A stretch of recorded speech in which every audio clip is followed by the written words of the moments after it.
In the shops and cafes of Sheffield's Somali community, the news from Nairobi is dominating conversation.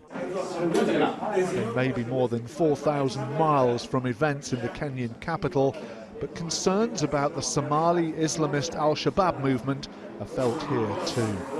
And they are vigilant to the threat of disaffected young men being attracted to the cause. They could be sort of attracted by these groups, giving them opportunities for creation of jobs or training and engage. There's also a lot of awareness within Somali scholars and people who knows Islam to help these young people, make them understand Islam more. But overwhelmingly, Somalis who have settled here say there's little or no support for the organisation, claiming responsibility for the Kenyan shopping centre siege. The Somalis here in the United Kingdom share the same objective as I do, where they're totally against all these atrocities. Every person that I've went to and all the cafes that the Somalis own, every Somali shop, all the people are totally against these atrocities that al-Shabaab are doing.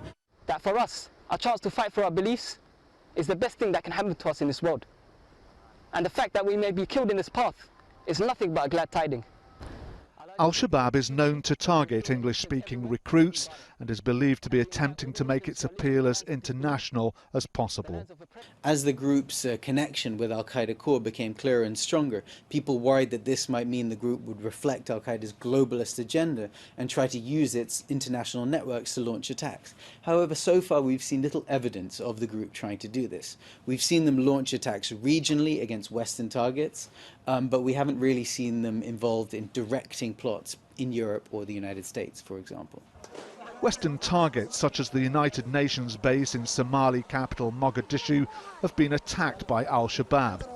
Those who have left Somalia for a new life in the UK dismiss fears that the West may prove a fertile recruitment ground, saying that their homeland may have created the terrorist group, but the nation's people are overwhelmingly opposed to its methods.